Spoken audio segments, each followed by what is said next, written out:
He stole my innocence and almost took my life. Even today, when I close my eyes, I feel those large, dirty hands choking me. But before I begin this story, I want you to know that I survived to tell it. And if you're going through something similar, I want you to know you can survive too. My name is Constance Peterson Smith, and I'm 78 years old today.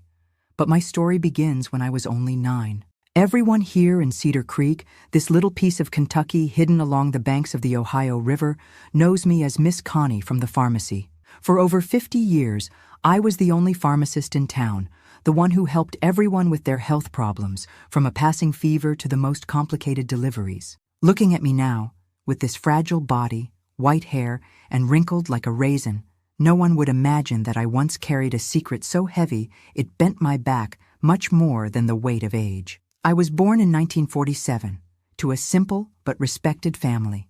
My father, Arthur, was a carpenter who could transform a rough piece of wood into a work of art.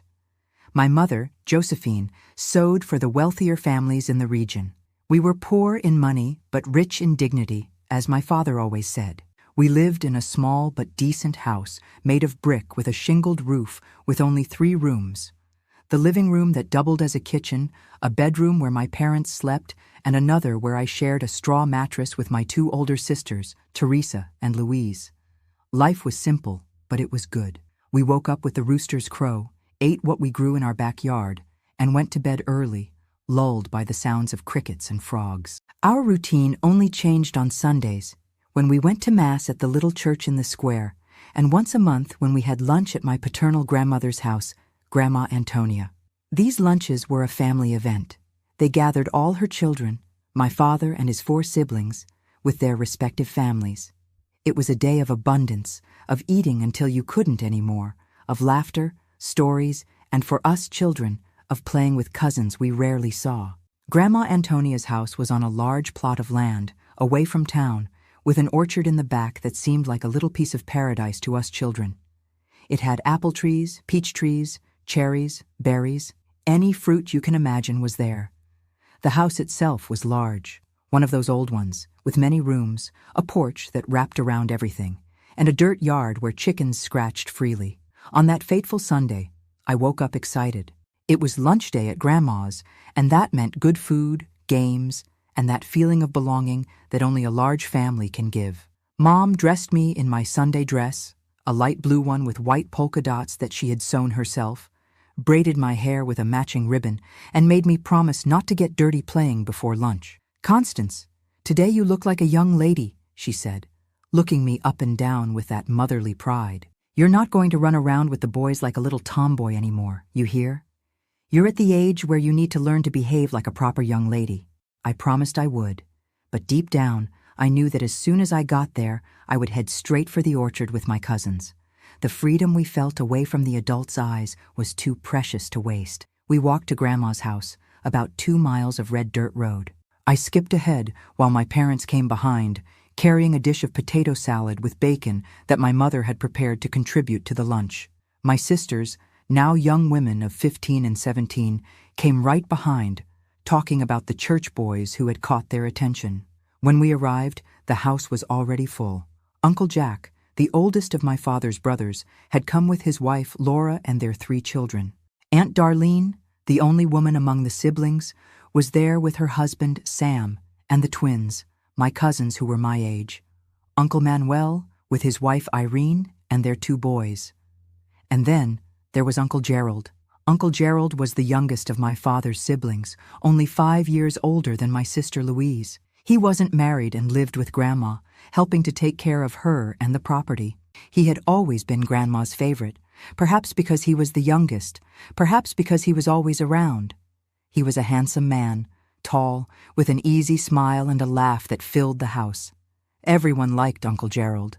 He told the best stories, knew how to do magic tricks with cards, and always had candy in his pockets to distribute among us children. I adored Uncle Gerald. When he arrived, I would run into his arms and he would spin me in the air, calling me his little princess. He seemed to care about me in a special way, always asking how I was doing in school, admiring my drawings, complimenting my braids. I felt special when I was near him, as if I were the favorite niece. And perhaps, in some sick way that I didn't understand at the time, I really was. That Sunday, lunch was served in the large yard under the apple trees. Improvised tables with boards on trestles were covered with embroidered tablecloths, and the smell of food made our stomachs growl. Baked beans, white rice, fried chicken, cornbread, mashed potatoes, stewed greens. It was a feast for the senses. Before I continue with this difficult part of my story, I'd like to ask for a moment of your time, my dear viewers. If you're enjoying my story, please leave a like and subscribe to Grandparents' Tales. It helps my story reach more people who might be going through the same thing I went through. And tell me in the comments which city you're watching from. It warms my heart to know that people from all over America are listening to this old woman tell her story. After lunch, the adults stayed at the table, drinking coffee, eating apple pie, and talking about politics, about the drought, about the rising prices of beans. We children received permission to play in the orchard as long as we didn't climb the trees or damage the fruit that wasn't ripe yet. We ran to the back of the property, crazy for freedom. We played tag, hide and seek, collected fallen apples, and ate until our stomachs hurt. Time passed, and gradually the children were called by their parents. Aunt Darlene's twins had to go home early because one of them had a fever. Uncle Manuel's boys were called to help carry some things, and I was left alone in the orchard, watching a hive of honeybees I had found in an old tree trunk. That's when I heard Uncle Gerald's voice behind me. "Constance, what are you doing here all alone, little girl?" I turned around, smiling. It was Uncle Gerald, my favorite uncle. "Look, Uncle, I found a beehive, but they're the nice kind, that don't sting." He approached, looking over my shoulder. I felt his large body behind mine, his smell of cigarettes and whiskey. I hadn't noticed before, during lunch, but now I realized that he had drunk more than usual. "That's cool, Princess, but it's not good to stay here alone. There are lots of snakes in this part of the yard. Come, I'll show you something interesting inside." I took his hand without hesitation. Why would I hesitate? He was my dear uncle, the man who gave me candy, who told me stories, who made me feel special. I trusted him completely. He led me not to the main house, where everyone was, but to a smaller building at the back of the property. It was where they kept the farming tools, the grain sacks, the horse saddles. A dark place, smelling of damp earth and mold. "What are we going to see here, Uncle?" "I have a present for you, Princess. But it's a secret, okay? You can't tell anyone, or it will spoil the surprise for the other cousins." I nodded, feeling special again. A present just for me. Our secret. My child's heart accelerated with happiness. Uncle Gerald closed the door behind us. The shed became dim, the only light coming from a small window high on the wall. He led me to the back, where there was a kind of storage area with sacks of beans and corn piled up. "Close your eyes, Princess. Only open them when I tell you to." I closed my eyes, almost jumping with excitement. I expected to get a doll, perhaps, or a book of stories. That's when I felt his large, rough hands on my body. What happened in that dark shed on that Sunday afternoon that had started so happily is something that for many years I tried to erase from my memory. The memories come in flashes. His hands touching me where no one had ever touched before. His hoarse voice in my ear saying I was special, that it was our secret game, that I couldn't tell anyone, or my parents would be angry with me. I remember the smell of dust and sweat, the weight of his body on mine, the searing pain that made me scream, and his hand covering my mouth with force, almost suffocating me. I remember my sobs, my pleas for him to stop, and his look, that look that still haunts me in nightmares. An empty look, as if I weren't a person, just a thing for his pleasure. I don't know how long it lasted. For a 9-year-old child suffering such violence, it could have been an eternity. I know that at some point, the pain was so intense that my body, unable to process so much suffering, simply shut down. I lost consciousness. When I woke up, I was alone in the dark shed. My blue polka dot dress, which Mom had made with such care, was torn and stained with blood. My body hurt in a way I had never felt before. There was blood running down my legs, and I didn't really understand what had happened, only knew that it had been something terrible, something forbidden, something that had broken me inside. I tried to get up, but I fell. I tried to scream, but my voice came out weak, a hoarse whisper. I dragged myself to the door, leaving a red trail on the dirt floor. When I finally managed to open the door, the light of the late afternoon momentarily blinded me. I heard voices calling me from afar. My mother, my father, looking for me. I had lost track of time. How long had I been unconscious in that shed? An hour? 2? I tried to call out to them, but I could only emit a moan. It was my sister Teresa who found me first. I remember her scream when she saw me, her face transformed by horror. Then came my parents, and the world turned into a whirlwind of frightened voices, of crying, of questions I couldn't answer. My God, what happened to her? Constance, who did this to you? Call a doctor, quick! I was carried in my father's arms back to the main house. I remember the horrified looks of everyone, my mother's screams, my grandmother's crying, and I remember Uncle Gerald standing in a corner, watching everything with an expression that mixed concern with something else that, at the time, I couldn't identify, but today, I know, was fear. Fear of being discovered. I couldn't say anything. The shock, the shame, the fear, and that terrible feeling that something precious had been stolen from me left me in a state of torpor. I could only cry, a silent and constant crying, while they wrapped me in a blanket and put me in the bed of Uncle Manuel's pickup truck to take me to the hospital in the neighboring town. The last thing I saw before we left the property was Uncle Gerald's face, watching from a distance, and his lips forming the words he had told me in the shed. It's our secret. The journey to the hospital was a nightmare. Every bump in that potholed road was like a stab in my already destroyed body. My tears dried up, not because the pain had passed, but because it seemed my body had nothing more to give. I was empty, a shell of a girl. The hospital was in Riverside, the larger town near Cedar Creek. It was a white building, 2 stories, with a large crucifix at the entrance. In those days, most of the hospitals in rural areas were run by nuns. I remember the horrified looks of the nurses when they saw me, the whispered conversations, the face of the head nun contorting in an expression that mixed pity and indignation. The girl was violated, I heard someone say, although at the time I didn't even really know what that word meant. I only knew that something terrible had happened, something that made adults lower their voices and exchange heavy looks. They took me to a small, white room. A female doctor came to examine me. I remember the relief I felt that it was a woman. Her hands were gentle, but each touch still caused me pain. She spoke softly to me, trying to calm me, but I was beyond the reach of any comfort. We'll have to operate, I heard the doctor tell my parents. The internal injuries are serious. What followed was a blur of needles, masks, bright lights, distant voices, and mercifully, darkness when the anesthesia finally took effect. When I woke up, hours later, I was in a hospital bed, with tubes and bandages all over. The room was dark, illuminated only by the dim light coming from the hallway.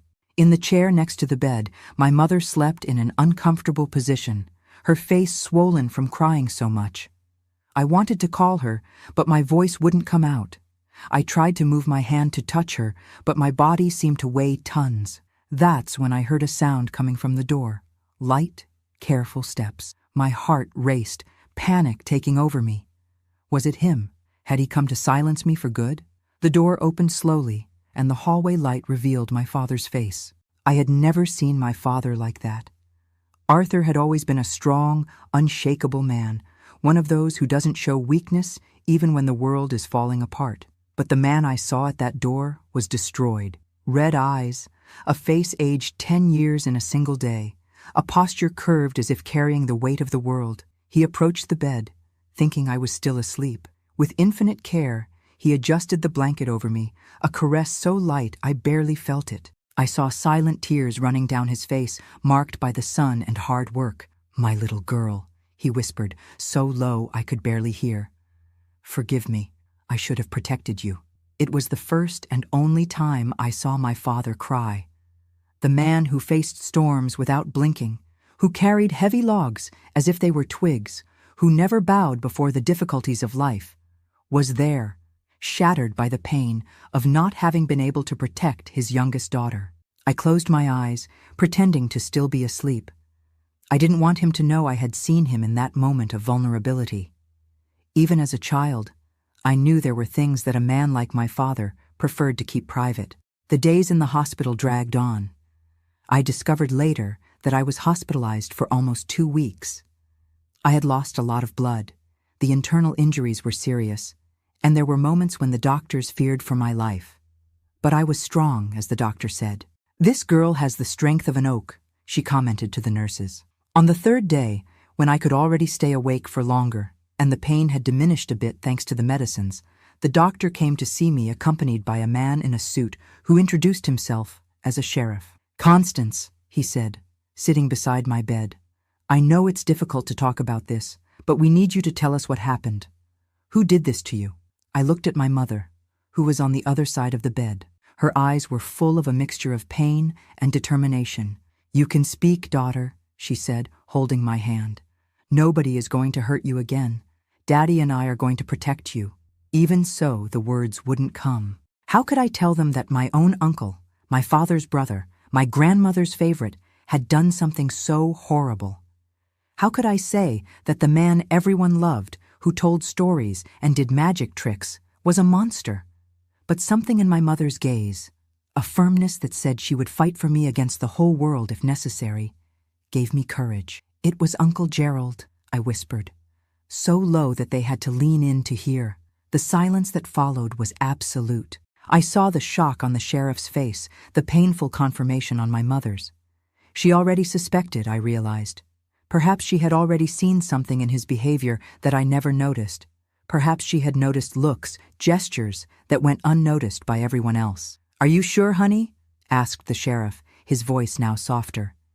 "It's a very serious accusation." "I'm sure," I answered, feeling a weight leaving my shoulders as the words came out. "He took me to the tool shed. He said he had a present for me, a present just for me. And then, I couldn't continue. The tears came in a cascade, and with them, the sobs that shook my already painful body. My mother hugged me carefully, murmuring words of comfort in my ear. "It's all right, my daughter. You were very brave." Very brave. The sheriff asked a few more questions, wrote everything down in a little notebook, and then left, promising that measures would be taken.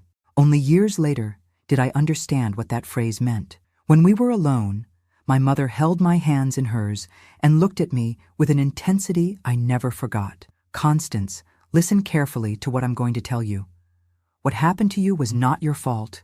It wasn't because of your dress. It wasn't because you smiled too much. It wasn't because you were alone in the orchard. It was because your uncle is a sick man, a monster who hides behind smiles and candy.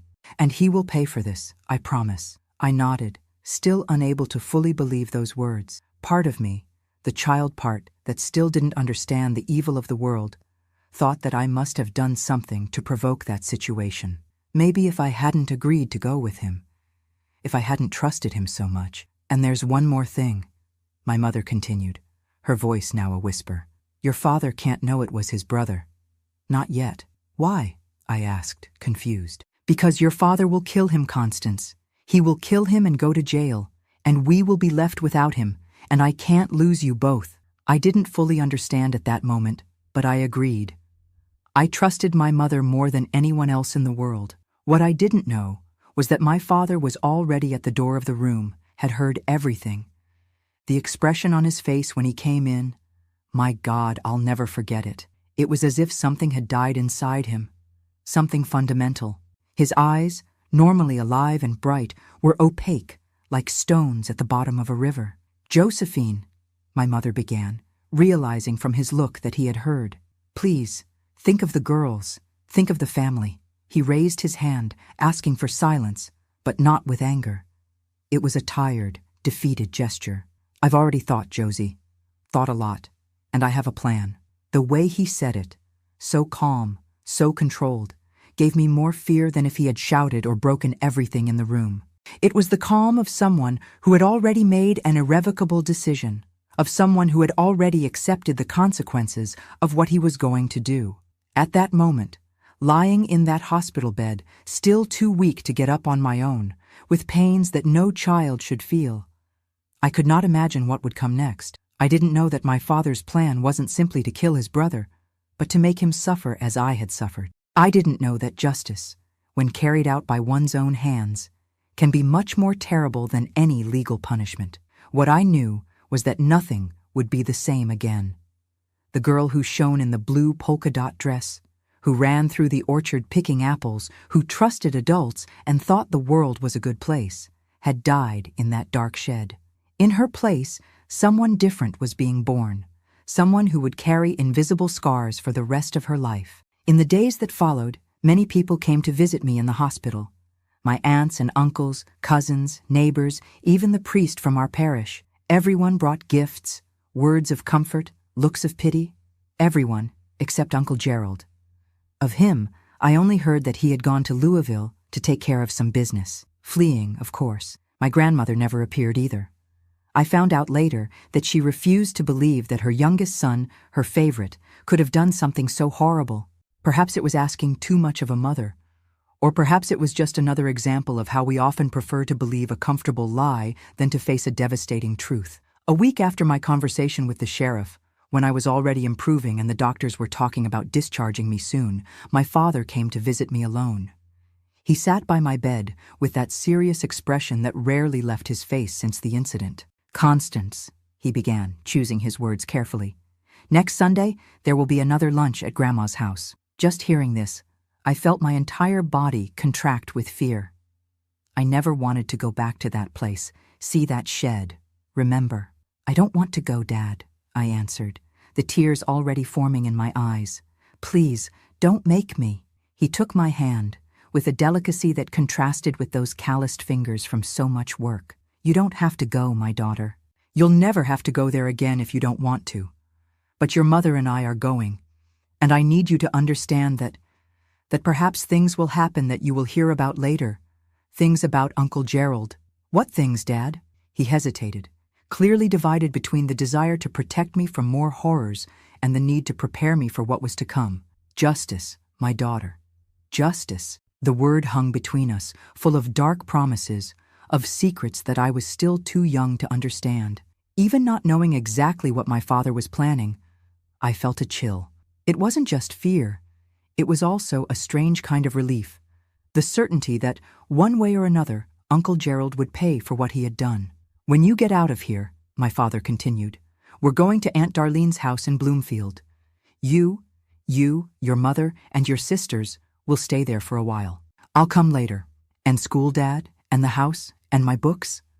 He smiled, a sad smile that didn't reach his eyes. "All that can wait, daughter. Now the important thing is for you to get well and for all of us to be together, safe." That night, I dreamed of Uncle Gerald. It wasn't a nightmare like the ones I had had on previous nights, with him chasing me through the orchard, dragging me to the dark shed. It was a different dream. He was lying down, motionless, while a shadow approached him. The shadow had my father's face, but somehow it wasn't quite him. It was something older, more primitive, as if all the generations of fathers who had ever had to protect their daughters had merged into that figure that advanced slowly, inexorably, toward the sleeping man. I woke up before seeing what happened, but the feeling that stayed with me was that, whatever it was, it would be irreversible, like the loss of my innocence on that fateful Sunday, like the scars that would remain on my body and my soul, like the trust that would never be the same. 3 days later, I was discharged from the hospital. I left in a wheelchair, still too weak to walk alone. The world outside seemed strangely the same, as if it were impossible for the sky to still be blue, for the birds to still be singing, for life to still be following its course after something so terrible. In the borrowed car that would take us to Bloomfield, I looked back at the hospital that had been my home for the last 2 weeks. The doctor who had taken care of me was at the door, waving. She had said, in the last examination, that I probably would never be able to have children. The damage had been too severe. At the time, that didn't mean much to me. I was 9 years old. Children were a distant, almost abstract concept. Only much later did I fully understand what else had been stolen from me that day. The trip to my aunt's house was silent. My mother holding my hand the whole time. My sisters sitting in the front seat with my father, all immersed in thoughts they didn't share.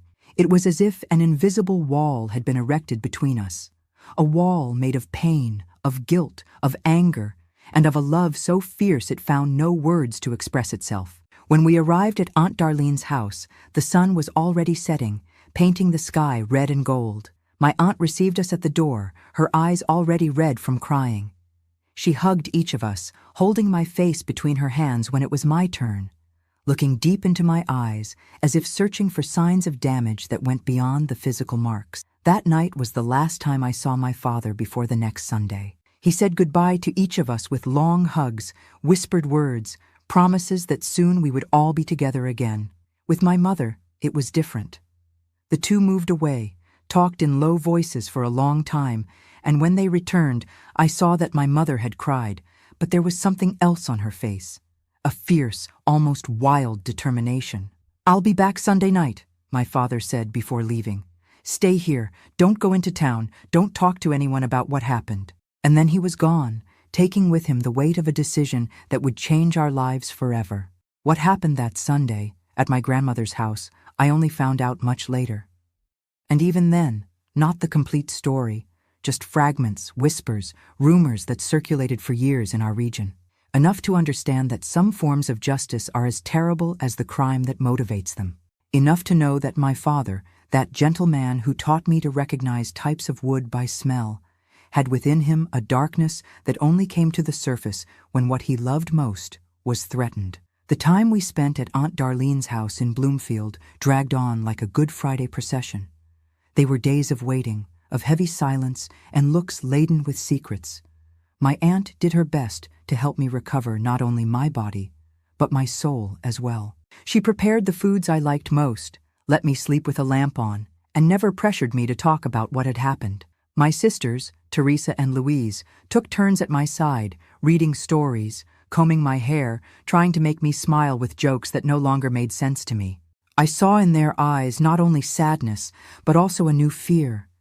The fear that the world was not the safe place they thought, that evil could come dressed as family, with a gentle voice and hands that before only offered candy. My mother hardly slept. At night, I heard her walking around the house, murmuring prayers, sometimes crying softly when she thought no one could hear. During the day, she stayed strong for me, for all of us, but her eyes had a feverish gleam, as if she were constantly calculating, planning, preparing for something I couldn't completely understand. Sunday took a long time to arrive, and at the same time came too quickly. When the sun rose that day, I felt a weight in my stomach, an obscure certainty that something irreversible was about to happen. My mother dressed carefully, choosing a simple black dress, tying her hair in a tight bun. It wasn't the festive attire of someone going to a family lunch. It was the somber outfit of someone going to a reckoning. "I'm going to meet your father," she said, kissing my forehead before leaving. "Stay with your sisters and your aunt. Don't leave the house, don't open the door to anyone, don't answer the phone. We'll be back tonight." There was a finality in those words that frightened me, as if she also wasn't sure that she would return, but was determined to go anyway. I remember holding her hand, asking her not to go, to stay with me, to let the police solve everything. She just smiled, a smile that didn't reach her eyes, and said, "Some things, my daughter, the police can't solve. Some debts only blood can pay." Those words stayed with me, echoing in my head like the church bell on Sunday mornings. What was my mother, that woman who had taught me to love my neighbor, to forgive 70 times 7, planning to do? What had my father, that man who stopped working to avoid stepping on an ant, prepared for the brother who had betrayed his trust in the worst possible way? The day dragged on in an agony of uncertainty. I felt as if I were waiting for a result I already knew, but didn't want to accept. When night finally fell, bringing with it a fine, persistent rain, my entire body was as tense as a violin string about to break. It was almost midnight when we heard the car approaching. The sound of tires in the mud, the door slamming, footsteps on the porch. My aunt went to answer, while my sisters and I and my cousins waited in the living room, frozen in an expectation that no one dared to name. My father entered first, followed by my mother. Both were soaked, not just from the rain, but from something else, something that seemed to emanate from them like an invisible aura, a mixture of exhaustion, relief, and a silent horror that I had never seen in their faces. "It's done," my father said to my aunt, the words heavy as stones. "He will never touch any child again." No one asked what was done, what had happened in that distant house where I had lost my innocence. The silence that followed was loaded with understanding, with complicity. Something terrible had happened, something that would not be discussed in front of the children, something that would never be mentioned outside that closed circle. My father came to me, knelt in front of me, took my small hands in his, large and calloused. His eyes, which had always seemed so strong to me, were teary. "Never again, my daughter," he said, his voice choked. "Never again will anyone hurt you like that. I promise." I believed him. With all the faith a child can have, I believed that my father had fixed the broken world, that he had eliminated the monster from my nightmares, that now we could go back to being what we were before. I didn't know then that some things, once broken, never go back to being what they were, that some wounds, even after healed, continue to hurt when the weather changes, when memory comes without warning, when something, a smell, a sound, a shadow, brings it all back as if it had happened yesterday. We all slept together that night, in a pile of mattresses on the living room floor. No one wanted to be alone, not even the adults. It was as if we needed each other's presence to drive away the shadows, to confirm that we were still there, whole, together, survivors. 2 days later, we left to return to Cedar Creek. Not to our old house. That had been hastily sold to a merchant from town. We went to a new house on the other side of town, closer to the center, a house that my father had bought with the money from the sale of the old one and his savings of years. A house without memories, without ghosts, without the weight of what had happened. The months that followed were of slow reconstruction. My body healed faster than my soul. The physical injuries healed, the pain diminished. I was able to walk again, to run, to be a child in the physical sense of the word. But inside, I had aged decades in a few days. The sheriff came a few times, asked questions, wrote down answers, but nothing seemed to happen. One day, he called my parents for a private conversation.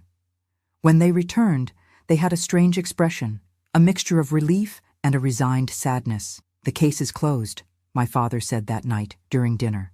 "Gerald was found dead in the Ohio River. Apparently he drowned. He was drunk, they say." The way he said "apparently," the way my mother lowered her eyes, told me everything I needed to know. It wasn't an accident. It wasn't suicide. It was justice by one's own hands, the ancient law of an eye for an eye, the sentence executed far from courts and judges. I never knew exactly what happened that Sunday at my grandmother's house. Only many years later, when I was already an adult, did I hear fragments of the story, whispered comments, loose phrases in adult conversations they thought I wasn't listening to. Enough to form a blurred, incomplete, but terrifying image. From what I could understand, my father and mother went to Grandma Antonia's house as if it were just another family lunch. Uncle Gerald was there. He had returned from Louisville 2 days before. No one knew what had happened to me. The official story was that I had fallen from a tree in the orchard and had been seriously injured. My parents sat at the table, ate, talked, pretended normalcy, while the poison my mother had brought from the pharmacy slowly took effect in Uncle Gerald's glass. It wasn't a poison to kill. It was to paralyze, to leave one conscious, but unable to move, to speak, to ask for help. When all the other guests had left, when my grandmother had retired to rest, they took him to the same shed where he had attacked me. And there, in the same place where he had destroyed my childhood, my father, well, there are things it's better not to know in detail, not even now, so many years later. What I do know is that afterward they took him to the Ohio River. He was still alive, but weak, debilitated. The water did the rest, taking away not only his life, but also the evidence of what had happened before. The news of Uncle Gerald's death spread quickly through the region. A tragic accident, they said. A young man full of life taken by the waters of the river. A shame, a sadness. My grandmother was devastated, entered a deep mourning from which she never fully recovered. Her other children supported her, tried to console her, but nothing filled the void left by her youngest son, the favorite. What no one said publicly, But what everyone suspected was the truth about what he had done. In a small town like ours, secrets have short legs. The questions about why I was hospitalized, the rumors about the violence of the attack, the suspicions about who could have done something so horrible, all this circulated in whispers, in looks, in conversations interrupted when someone approached. I never spoke about the subject with my parents again. It was as if we had made a silent pact. What happened, happened. It's over. Let's move on. And that's what we did, each in our own way. My father immersed himself in work with a new intensity, as if he wanted to purge something through sweat and physical exhaustion. My mother became more devout, more rigorous in her religious practices, spending hours in church, praying for something she never mentioned. I took refuge in studies. I discovered in books a world where I could escape, where stories had happy endings, where justice prevailed without needing hands stained with blood. I studied with a determination that surprised my teachers. When I completed elementary school, I was already the best student in the school. It was at this time that I discovered my vocation. The doctor who had taken care of me in the hospital came to visit our town and stopped by our house to see how I was doing. She was impressed with my recovery, with my intelligence, with my curiosity about everything related to medicine. "You would make an excellent doctor, you know," she commented, while I showed her my notebooks, where I wrote down everything about medicinal plants that I learned from the elders in the region. The idea planted itself in me like a seed.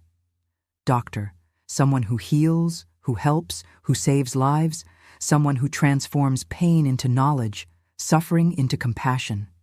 It was exactly what I wanted to be. Of course, for a poor girl from rural Kentucky in the 1950s, becoming a doctor was almost an impossible dream. But I had within me a strength that even I didn't fully know. The strength of someone who faced the worst and survived, who looked the monster in the eyes and remained standing. When I finished middle school, at 15, I already had a plan. I would go to Louisville, would stay at the house of a distant cousin of my mother, would work during the day and study at night to finish high school and try to get into medical school. My parents were reluctant at first. The idea of letting me go to the city, so far from them, terrified them after everything we had been through. But they saw my determination, my need to move forward, to transform my story into something greater than the tragedy that had marked it. "Go, my daughter," my father finally said, after many discussions. "Go and become the person you want to be. Just don't forget us, your origin, who you are."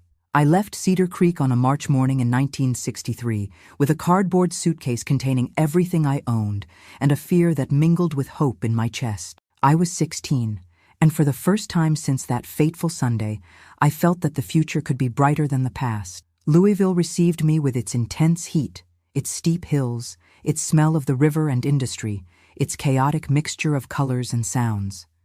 Cousin Eleanor's house was in a working-class neighborhood, on a narrow street of row houses. It was small, cramped, stuffy, but to me it represented freedom. The chance to start over, to be just Constance, not the girl who suffered that. I got a job at a pharmacy in the neighborhood, cleaning, organizing, eventually even serving customers when business was heavy. The owner, Mr. Abbott, a man of few words but generous heart, soon noticed my interest in medicine, in the properties of plants, in medications, and their effects. "Girl, you have a knack for this," he said, teaching me to prepare ointments, syrups, tinctures. "Who knows, maybe one day this pharmacy will be yours." I smiled, thanked him, but my dream was bigger. I wanted to understand the human body, its complexities, its fragilities and resistances. I wanted to know why some wounds heal without leaving a mark, while others, invisible to the eyes, continue to bleed inside, for years, for a lifetime. At night, I studied until my eyes burned, until the candles ran out, until sleep finally overcame me. Night school was hard, the teachers tired, the students more interested in dating than in learning. The subjects rushed through to complete the program. But I absorbed everything, every word, every formula, every concept, like a thirsty sponge. These were 3 intense years, years of hard work, of constant study, of privations and sacrifices, years also of discoveries, of friendships, of a freedom I had never experienced before. Years in which I learned that there was more than one path to follow, more than one way to be a woman, more than one possible destiny. In 1966, at 19, I took the entrance exam for medicine at the University of Louisville. The competition was fierce, the spots few, the candidates mostly men from wealthy families with years of study in good schools. My chances were minimal. But I had something that many of them didn't have, a determination born of pain, an iron will forged in the fire of the worst experience a girl can live through. The day I saw my name on the list of those approved was the happiest of my life until then. I cried, as I hadn't cried since those days in the hospital. But they were different tears, tears of joy, of victory, of a hope that was finally beginning to materialize. My parents couldn't come for the enrollment. The journey was long, expensive, and they had never left rural Kentucky. But they sent a letter that I keep to this day, yellowed by time, the trembling letters of my father, who barely knew how to write, and the carefully chosen words of my mother, "Our daughter, our pride. You have achieved what none of us ever dreamed of achieving. Carry our name, our story, our love with you wherever you go. And always remember, you are stronger than everything that tried to bring you down." I read and reread that letter so many times that I knew every word by heart. It was the proof that, despite everything, despite the horror that had stained my childhood, despite the terrible justice that my parents had executed, there was love. An imperfect love, perhaps, stained with blood and guilt, but still love. Medical school was harder than anything I had faced before. The professors were demanding, the classes tough, the nights on call exhausting. Being one of the few women in the course brought extra challenges. The sexist comments, the tasteless jokes, the professors who doubted my ability.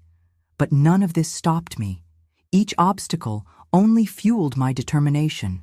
In the 4th year, when I began practical internships, I discovered my true vocation, gynecology and obstetrics, bringing lives into the world, taking care of women's health, especially those who, like me, had suffered violence that left invisible but deep marks.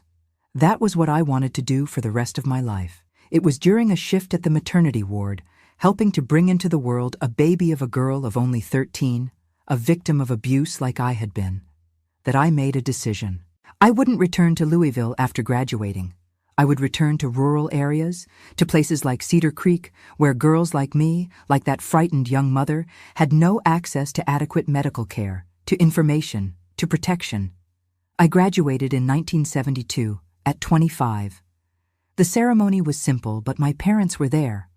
Older, more bent by hard work, and the weight of the secrets they carried, but with eyes shining with pride. My sisters also came, already married, with their own small children. Dr. Constance Peterson Smith, my father pronounced slowly, savoring each syllable when he received my diploma in his calloused hands. Who would have thought, huh? My daughter, a doctor. There was something in his eyes at that moment, not just pride, but also a kind of redemption. As if, somehow, my achievement justified what he had done on that distant Sunday, as if my success was proof that the blood spilled had not been in vain.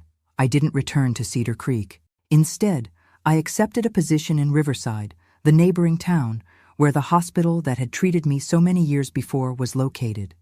The doctor who had taken care of me was retiring and recommended my name to replace her. "The cycle is complete," she said when she welcomed me to the hospital, now as a colleague, no longer as a patient.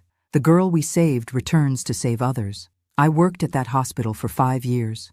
Intense years of constant learning, of enormous challenges, lack of resources, distance from major centers, resistance from some patients to being treated by a female doctor so young.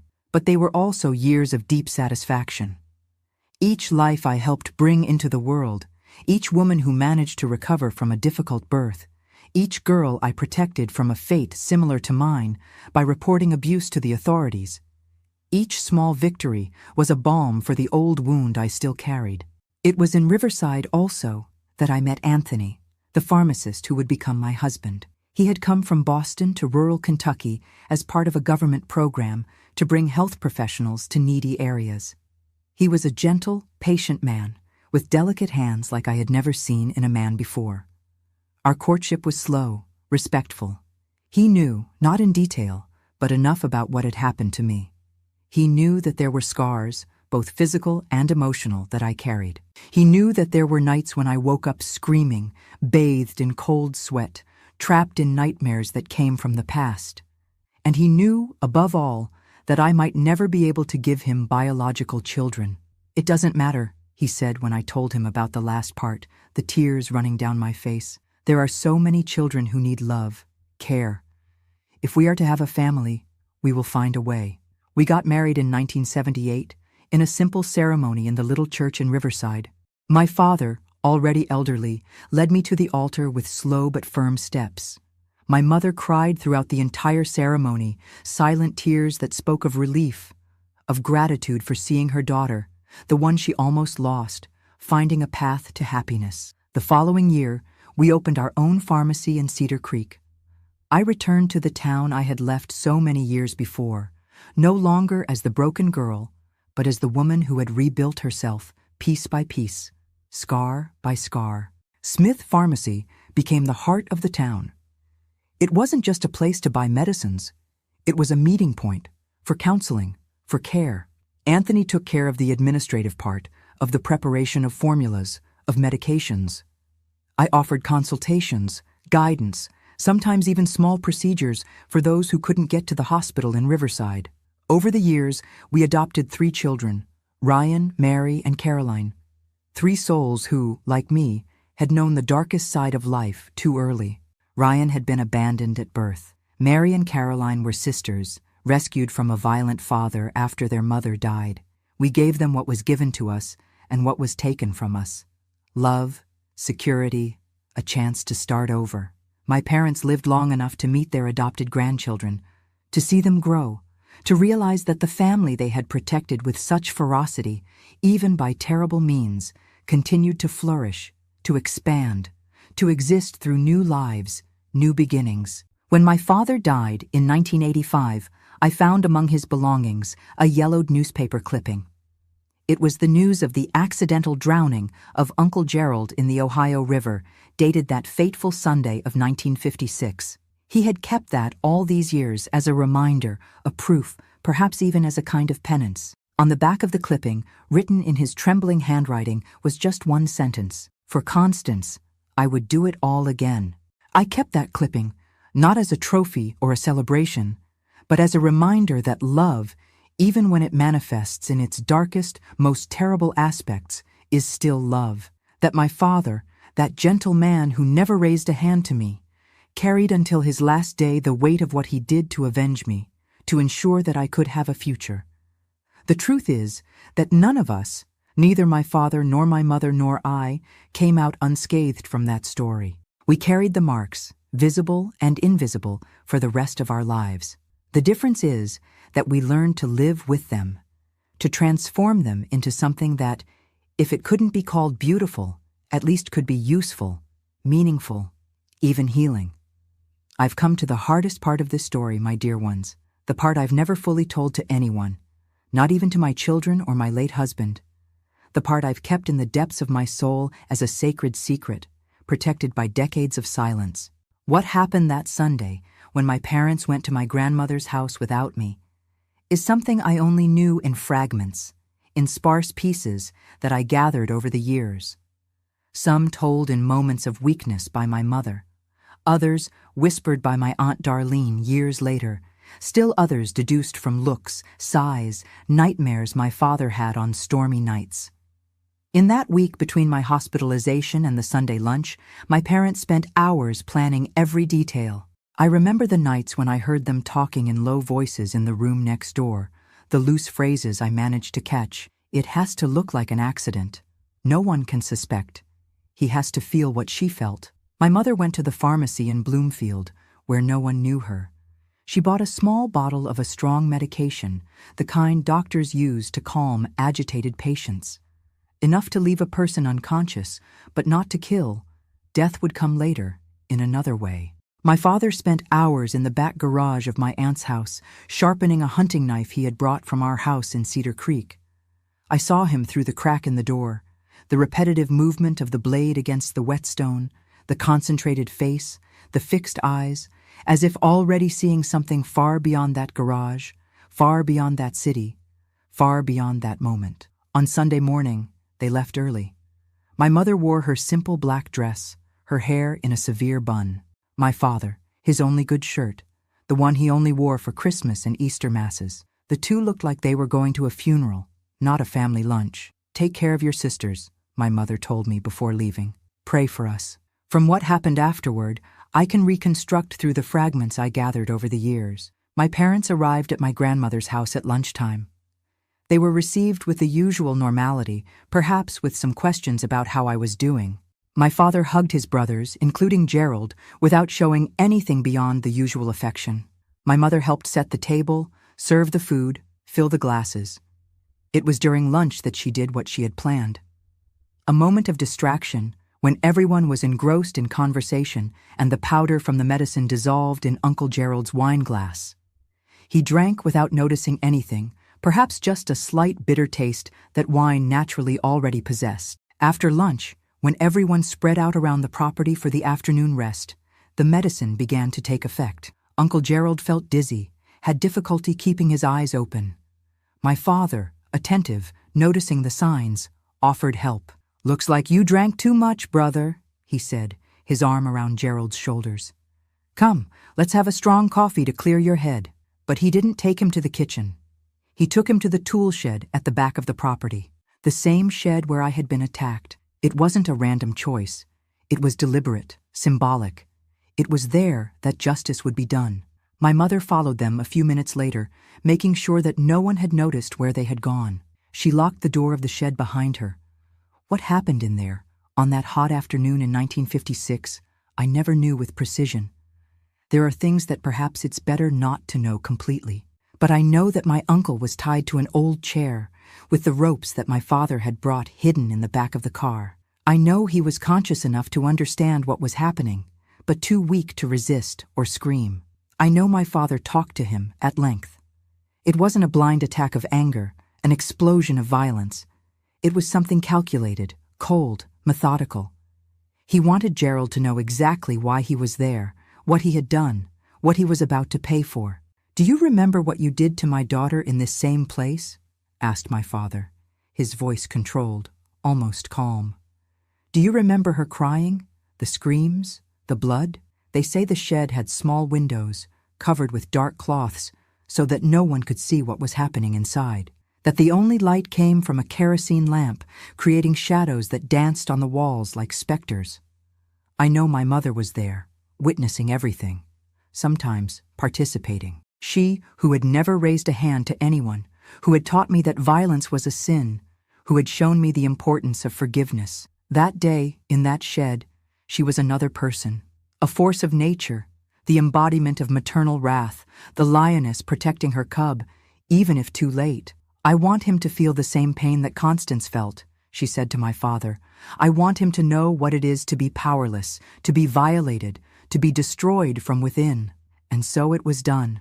With the same knife that Uncle Gerald had used to threaten a terrified child, my father inflicted calculated injuries to cause extreme pain without killing. Injuries that would leave permanent scars, like the ones I would carry forever. Injuries in places that would mean he could never do to another child what he had done to me. But it wasn't just physical violence. It was also a psychological execution.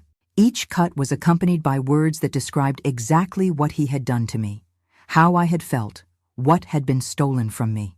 It was as if my parents wanted to ensure that, in his last moments, Uncle Gerald fully understood the monstrosity of his acts. When they finished, he was alive, but only technically. He had lost a lot of blood, was in shock, on the verge of unconsciousness. That's when my father and mother took him to the car, hidden under a tarp, and drove to an isolated part of the Ohio River. Night had already fallen.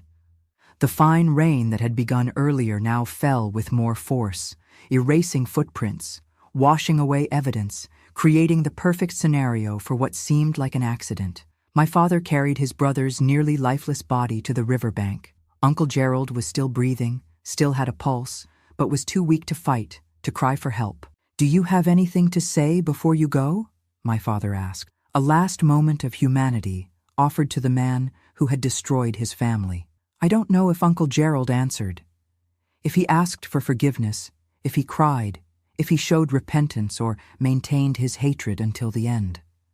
I only know that moments later his body was pushed into the waters of the river, carried away by the current that at that time of year, after weeks of rain, was strong enough to drag an adult man to the bottom. My parents stayed there for some time, watching the river swallow the evidence of their crime, of their revenge, of their justice.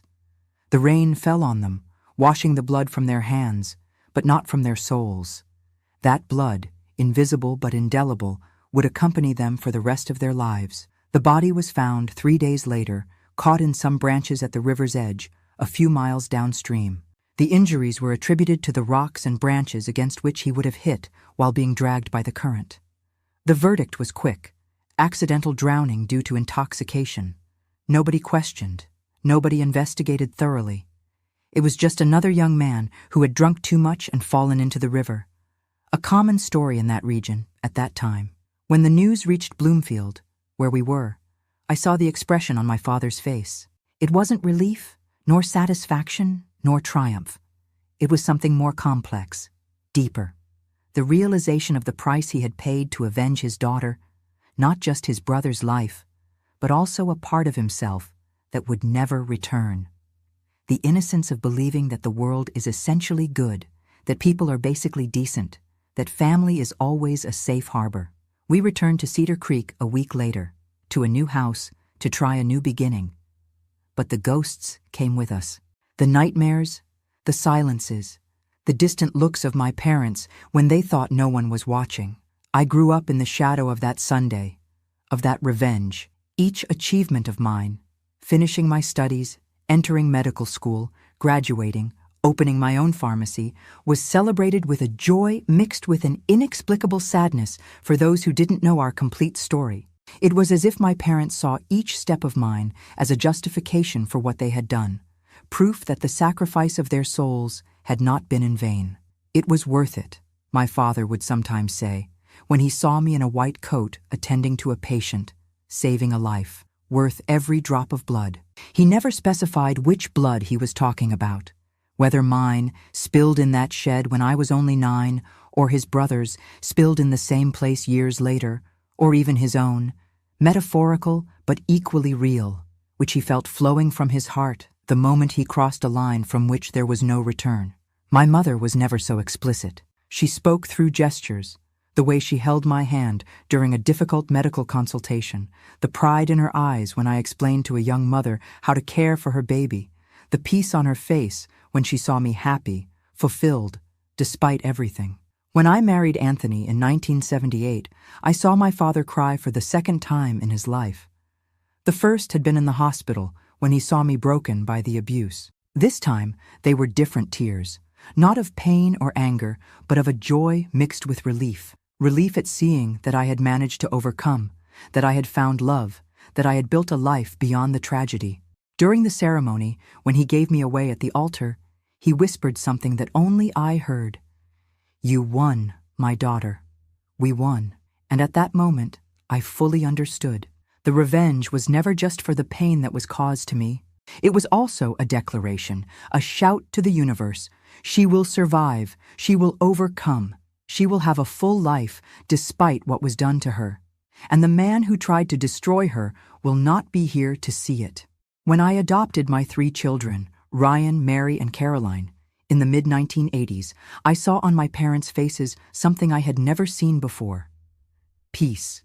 As if the cycle finally closed, as if the wound opened decades ago finally began to truly heal. These little ones, my father would say, playing with his adopted grandchildren, are the proof that good wins in the end, that after the darkest storm, the sun always shines again. My parents died as they lived after that Sunday. Together, united by a bond that went beyond conjugal love, a bond forged in blood and shared secret. My father went first, in 1985, from a heart attack while working in the carpentry shop. My mother followed him less than a year later, as if she no longer knew how to exist without him. Without that silent presence that carried half the burden they both shared for almost 3 decades. I was left with their memories, with their complicated legacy, with the certainty that they were imperfect, fallible, human to the core, capable of the deepest love and the most savage hatred, of the fiercest protection and the most calculated revenge. I'm not here to judge what they did. I'm not here to say if it was right or wrong. I'm here only to tell the story, so that you who are listening understand that life is rarely black and white, that people are rarely saints or demons, that love can manifest in ways that frighten us, that confuse us, that leave us questioning everything we thought we knew about ourselves. What I know is that I carry within me both the girl who was broken in that shed and the woman who was rebuilt piece by piece through the brutal and imperfect love of my parents, through my own determination not to be defined by the worst thing that happened to me, through the lives I helped save, the children I helped bring into the world, the children I raised with all the love I could give. Today, at 78, looking back at the long and painful road I've traveled, I don't just feel the pain, the horror, the injustice. I also feel gratitude for the parents I had, who, despite their terrible methods, loved me beyond reason, for the husband I found, who showed me that not all men are monsters, for the children I raised, who gave me the chance to create a family based on respect and genuine love, for the career I built, which allowed me to transform my pain into healing for others. And I feel, above all, a quiet and firm certainty. I survived. Not just physically. I survived with my soul intact, with my capacity to love preserved, with my faith in life renewed daily through the small miracles that surround us when we have eyes to see. My dear friends, thank you from the bottom of my heart for accompanying me on this difficult journey through my past. If my story touched your heart in any way, please leave a like and subscribe to Grandparents' Tales. This helps stories like mine reach more people who might be going through the same thing or know someone who is. Because that's what I've learned after all these years. Life can break us in unimaginable ways, but the decision to pick up the pieces and rebuild something new, something beautiful, something meaningful, that decision is entirely ours. It's the only power that no one can take from us, no matter what they do to us. I am Miss Connie from the pharmacy, and this was my story. May God protect each one of you watching this video. Amen.